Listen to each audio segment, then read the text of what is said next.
no matter whether the party admits it or not. Most people think this is essentially the termination of the zero-COVID policy.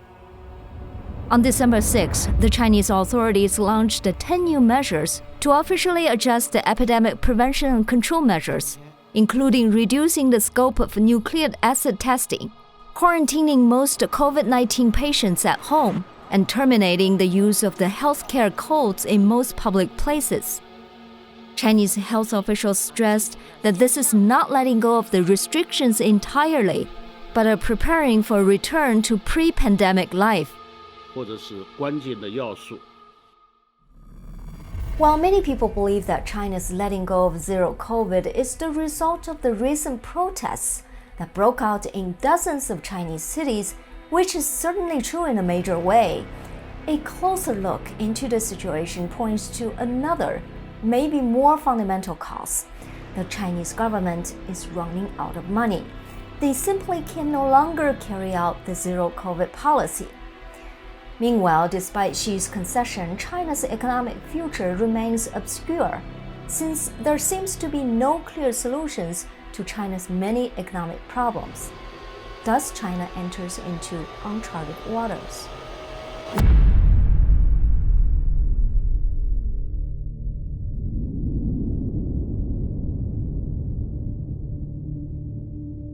It must be a hard decision for Xi Jinping, and it definitely puts a dent on his authority. But Xi conceded only because he had to. Looking back, we identify signs that the central government had already been burned out by zero COVID 6 months ago.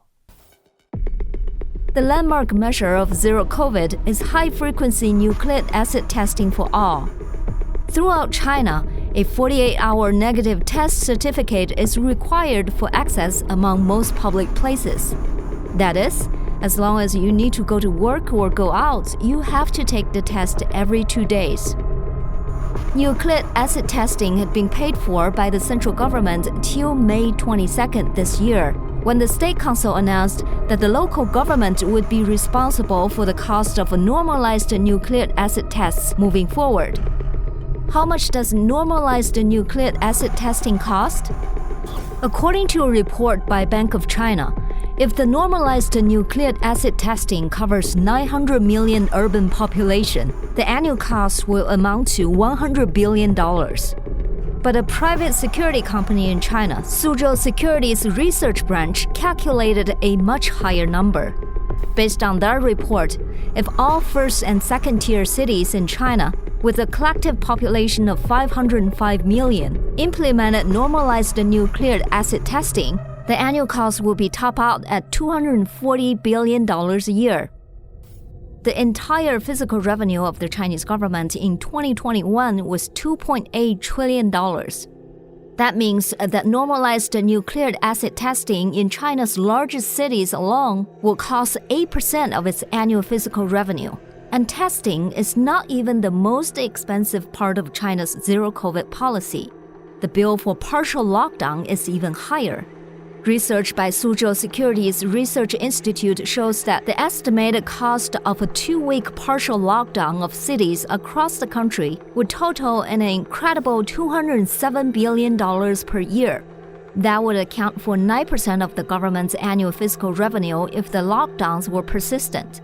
There's no doubt that the central government's dumping of testing costs to local governments devastated the local finances because all of them, literally all of them, are running high deficits, mainly due to the collapse of the real estate industry thanks to Xi Jinping's policies. It is a well-known fact that China's local finance is sustained by the real estate industry. China's official data shows that in the past 10 years, China's land transfer fee paid by real estate developers to local governments has generally accounted for more than 40% of local fiscal revenue. That number is 41% for 2021.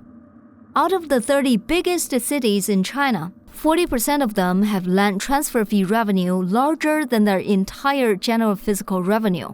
50% of them have land transfer fee revenue occupying 50 to 100% of their general fiscal revenue, and only less than 10% of the city have that number smaller than 50% of their general fiscal revenue.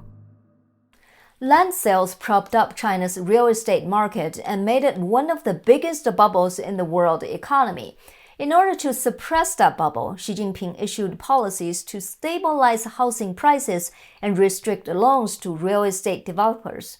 This hit the industry hard, as demonstrated by the collapse of the Evergrande Group, one of China's largest real estate companies. Developers stopped building houses and buying land. Local governments have significantly less income from land transfers, and their finances have suffered a critical blow. According to data released by the Ministry of Finance recently, in the first quarter of 2022, the revenue from state-owned land transfer has dropped 27.4%. which resulted in a decrease of the local government's income in this area for a similar percentage. And they couldn't get help from the central government. In May of this year, at the 100,000 cadre teleconference hosted by Chinese Premier Li Keqiang, Li made it clear that this year's economic situation is extremely severe. The central government had no money and would not back up the local government financially. His original words were, "So let me show you the bottom line. We have a general reserve fund in case there is another major natural disaster. Other than that, you will be on your own." Also in that month, the central government decided to let local governments bear the cost of normalized nucleic acid testing. So for local governments, they faced a real estate market crash, have to pay for the testing and lockdowns, suffer from massive foreign capital withdrawal, and need to spend a ton on other aspects of epidemic prevention and control measures. On top of that, all of them are already broke to begin with. So, what do? They gave up and laid flat. My friends in China told me that in their city, Shijiazhuang, capital of Hebei province, the municipal government once laid flat and stopped implementing any zero-COVID policies. Here's what I found online about the situation in Shijiazhuang.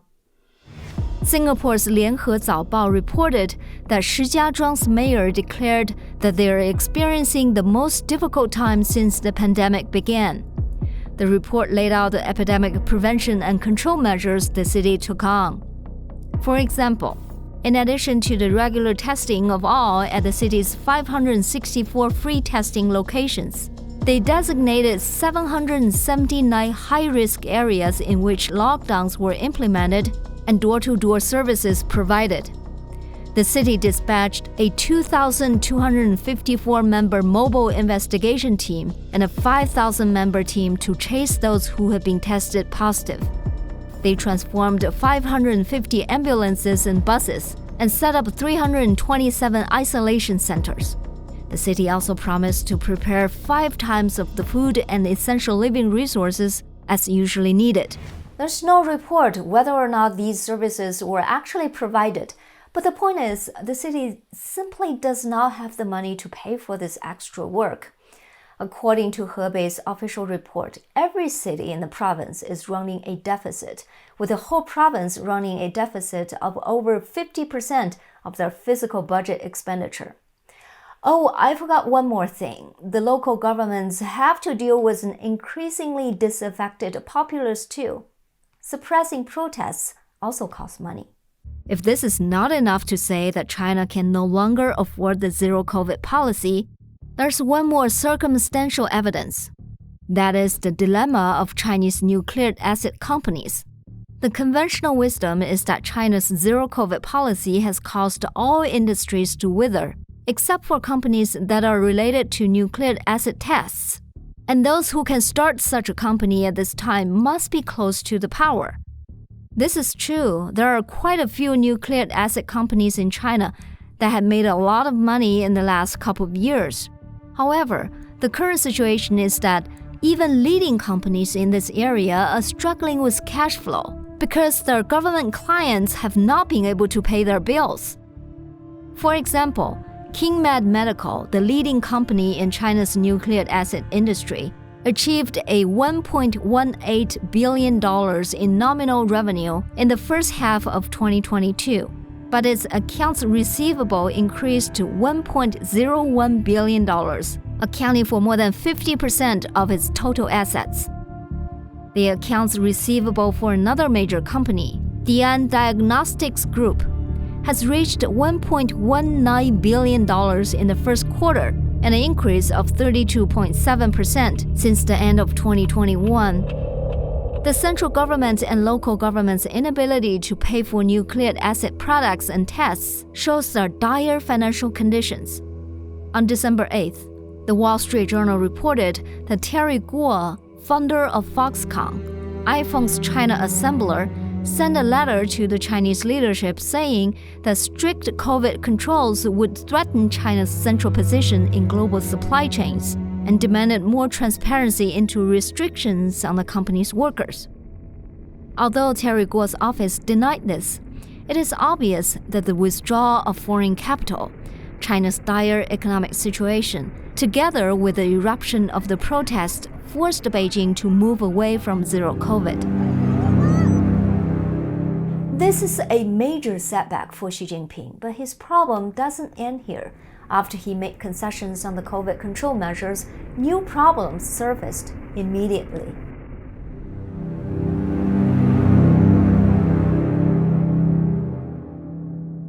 If you would like to watch the rest of it, please go to our website, zoominyin.tv, and become a member. $5 a month or $50 a year. Cancel anytime. You will have access to my extended interviews and full in-depth reports. For those who are not quite ready to become a member yet, you are welcome to visit our website as well. We have all the shows you can watch on YouTube, plus transcripts on our website. YouTube only allows for a short description, but on our website, we post full transcripts. You can simply donate to us on that website as well. Have a great day, and I'll see you very soon.